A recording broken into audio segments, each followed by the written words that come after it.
नमस्कार, राम राम। यह कोई साधारण विषय नहीं है, क्योंकि पिछले 3-4 दिनों से मैंने जंतर मंतर के जितने भी वीडियोज़ हैं लगभग सारे देखे, बहुत सारे लोगों को पढ़ा, बहुत सारे चित्र देखे, बहुत सारी तस्वीरें जो वहाँ से आ रही हैं, उसमें से विशेष करके उन लड़कियों के हाथ में जो हैंड पोस्टर्स और तख्तियाँ हैं जो वो लगा रखा है, उन्होंने बाहर निकाल रखा है, उनको देखने के बाद और उनकी भाषा सुनने के बाद मैं एक तरह से भौंचक रह गया हूँ कि ये जो 18, 20, 22 वर्ष की लड़कियाँ हैं वे कोठे वालियों को मात दे रही हैं अपनी भाषा से।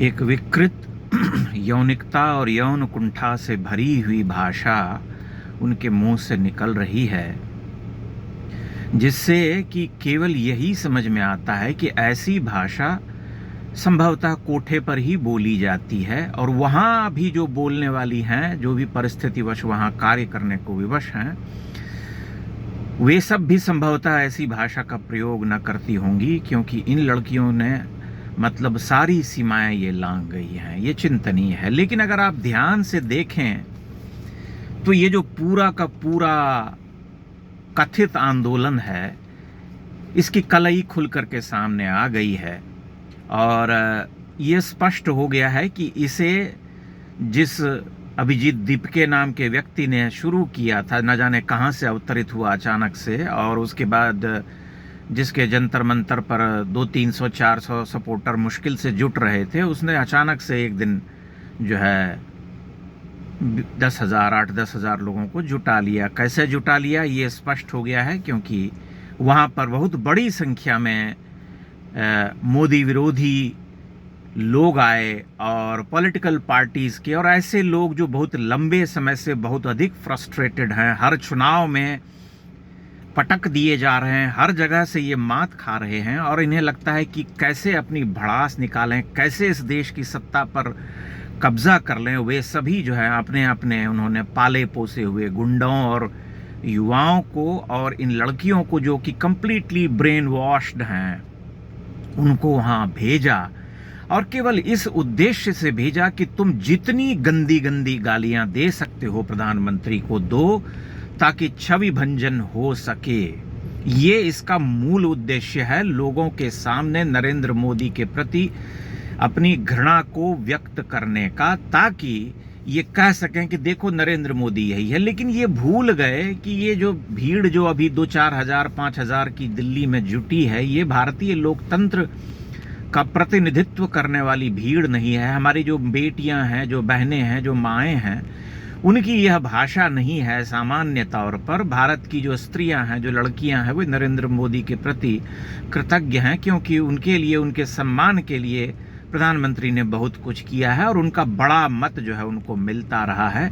इसलिए ऐसा करके अगर वे सोचती हैं, या उनके जो आका हैं वो ये सोचते हैं कि वे मन बदल देंगे, तो उन्हें ये समझ लेना चाहिए कि इससे उनकी लोकप्रियता घटेगी नहीं, बढ़ जाएगी।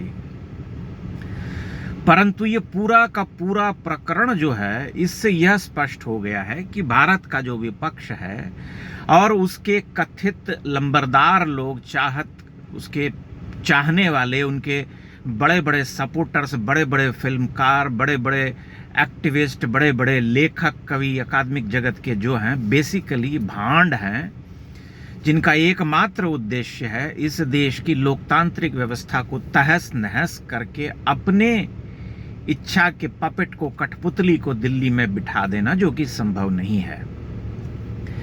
न जाने कितने अत्याचार हुए हैं हिंदुओं के ऊपर इस देश में, लेकिन इनको आप कभी भी आगे आकर के उनके समर्थन में खड़े होते हुए नहीं पाएंगे। ये नसीरुद्दीन शाह, शबाना आजमी, सलमान खान, ऋचा चड्ढा, अनुराग कश्यप और न जाने कितने लोग सब हैं, ये सभी इतने मौका परस्त और इतने खराब लोग हैं जिसकी कोई कल्पना नहीं कर सकता। ये खुलेआम धमकी देते हैं, एक तरह से जिहादियों की भाषा में बात करते हैं। नसीरुद्दीन शाह जैसे व्यक्ति के बारे में मैं सोच सोच करके हतप्रभ होता हूं कि जिस देश ने उसे इतना सम्मान दिया, वह अपने एजेंडे के लिए इस स्तर तक उतर आया कि बार बार जो है अमर्यादित अभद्र भाषा में प्रधानमंत्री के लिए बात करता है।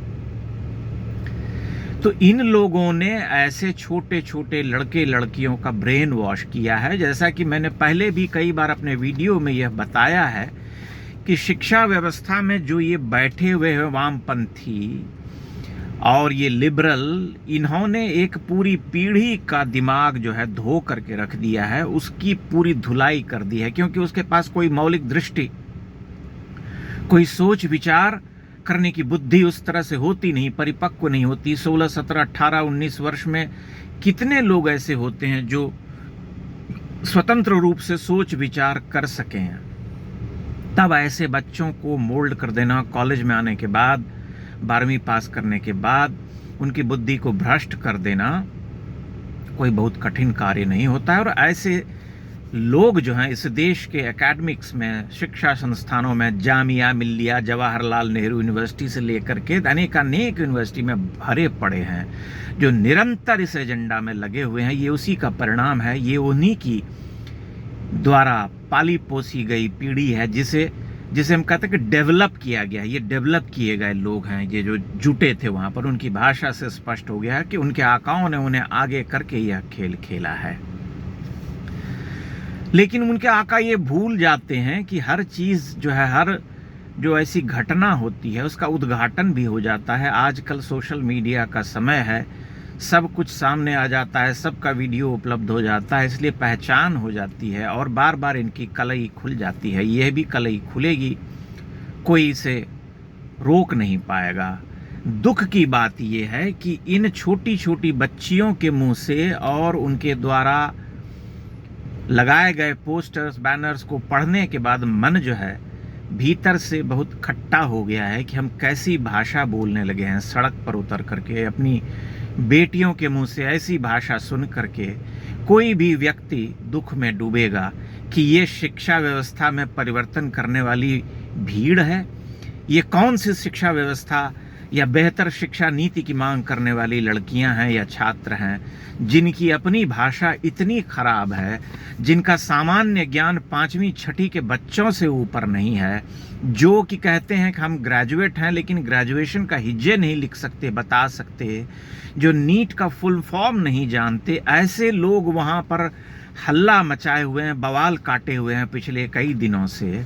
और यहाँ नसीरुद्दीन शाह और इनके जितने भी पपेट हैं ये कहते हैं कि ये बच्चे हैं, ये पढ़ने लिखने वाले बच्चे हैं। उस भीड़ में 30 से 40, 50 वर्ष के लोगों की भीड़ है जो कि बार बार अपने भीतर की कुंठा को और मोदी विरोधी एजेंडा को सामने ला रही है, लेकिन ये कहते हैं कि ये नीट का विरोध करने वाले छात्र हैं। तो समझा जा सकता है कि इनका जो पूरा तंत्र है, जो पूरा एजेंडा है वो सामने आ गया है।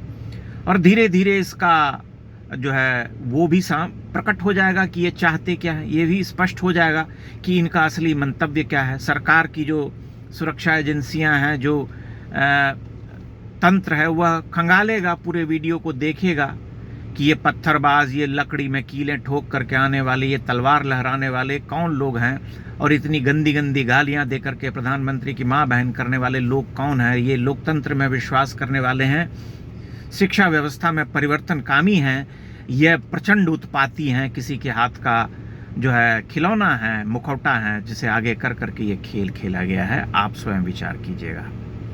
बहुत बहुत धन्यवाद।